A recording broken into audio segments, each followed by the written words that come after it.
All right, just gonna do a few more like back to back in one video because these are ones I don't have a ton to say about. But I'm doing my 2022 catch up. Some of these are the ones I'm about to talk about are actually movies I watched throughout the year though. Ironically, one of them is Everything Everywhere All at Once, which is my favorite movie from the year so far. I think that's kind of a popular pick this year. I think a lot of people are gonna rank it at number one. Because it felt like something really different. It felt like something really unique and something with a great sense of humor, but I still felt like a bond with every single one of like the three family members, and I thought it was great. For me, it's like one of those movies where if I'm gonna talk about it, I'd rather do it like on a podcast or with other people, because I feel like it is one that I could dive into a lot.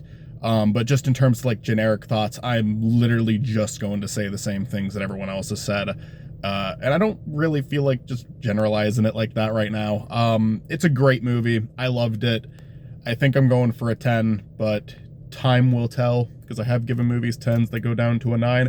I've given movies 9s that have gone up to a 10. So yeah, love the movie. I got a lot of buzz and I think it deserved it.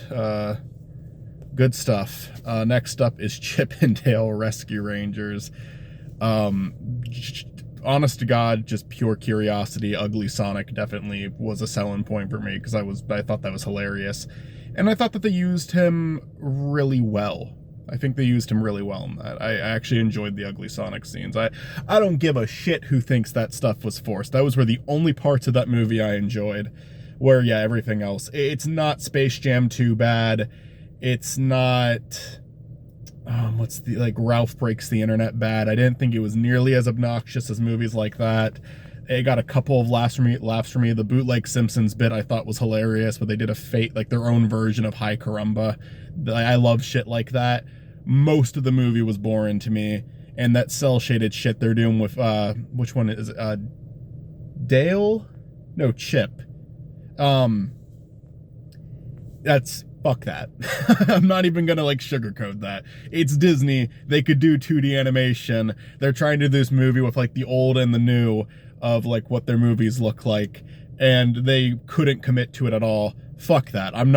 You're not even like, it's a cool idea, but you're not getting even a little bit of credit for that if you're really gonna do that cell shaded shit. I've seen some people make cell shaded animation work, and sometimes it is a necessity to actually getting your show out there.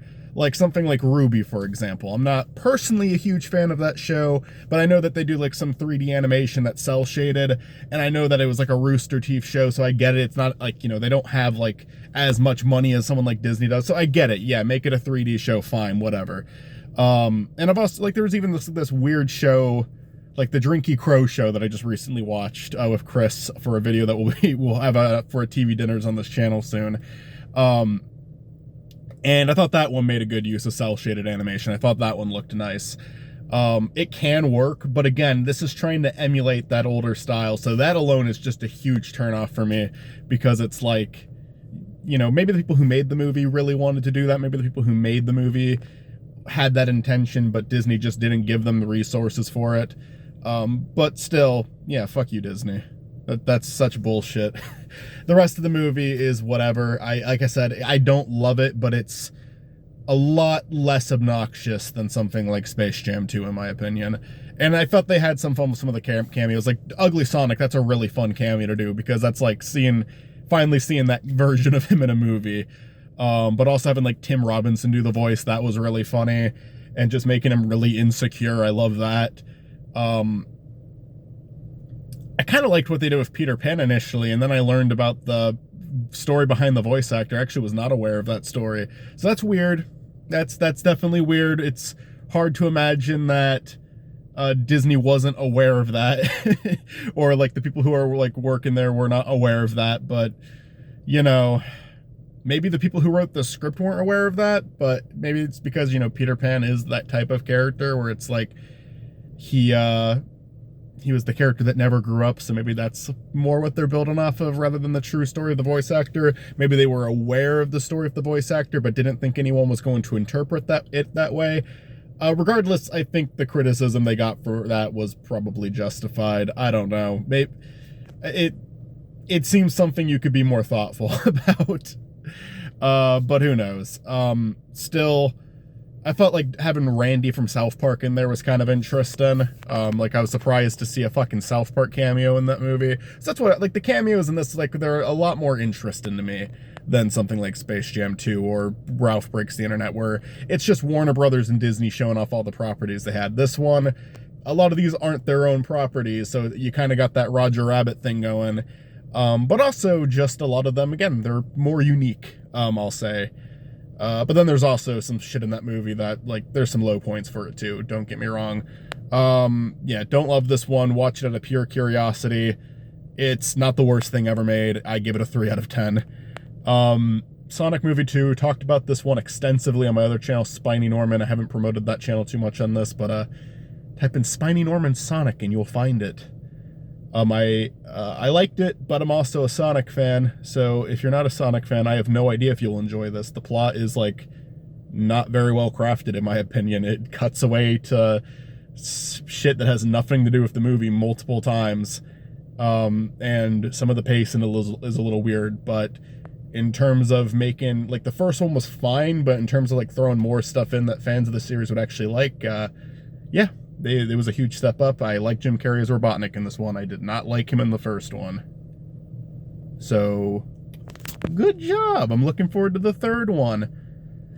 Finally, we have A Christmas Story Christmas. Guilty pleasure. It's not good, but I watched it with family and we got something out of it. I think the way they handled the father's, like, exit from the, you know, they wrote him out, they killed him off because the actor died. I think the way that they handled that was very tasteful. I actually liked how they painted the scene, like the phone call scene he gets at the beginning. I liked that a lot. I liked the ending. I thought it was very touching.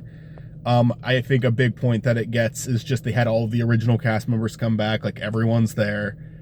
None of the new characters really stick out that much, but it is kind of fun seeing all the old ones pop up one at a time. But yeah, if I wasn't watching this with family, I don't think I'd like it nearly as much as I did, and I still don't love it. It's like a 4. You know, it's not great. I've heard some people call it like a nothing movie or inoffensive, and I'm sure there's people out there who hate it too because it's just repeating as many jokes from the original as possible. I will actually say there's a couple that they avoided though. They like, and I get some of them are just probably because they would be considered problematic now, like the Chinese restaurant scene and potentially the leg lamp. That one doesn't actually appear in this. I think the lamp shade does, but you don't actually see the leg lamp. That's some huge restraint for the people who did Christmas Story. But yeah, I had fun. Wow, we got a big dicker coming up here. Look at you. All right. Yeah, guilty pleasure, not amazing. I completely understand anyone who fucking hates this movie, but I also kind of understand people who like it. I had fun. It's charming enough, you know. It's a lot better than the other Christmas Story bullshit that came out after the first one. I'd say that this is probably the second best Christmas Story movie. Yeah, 4 out of 10. And, and Sonic would be 7, maybe? Yeah, I'll go 7. I had fun. I'm looking forward to the third one. And I think I talked about everything else I watched this year. I did a video on Bob's Burgers, which I enjoyed. Enjoyed the movie a lot. I think I've lowered my score on that one a bit, because I think that they could have done something a little bigger for Bob. But it was still good. It was still very funny and still in character, and the animation was upgraded. I like the songs. Is there anything I'm forgetting? I don't think so. I think that's everything.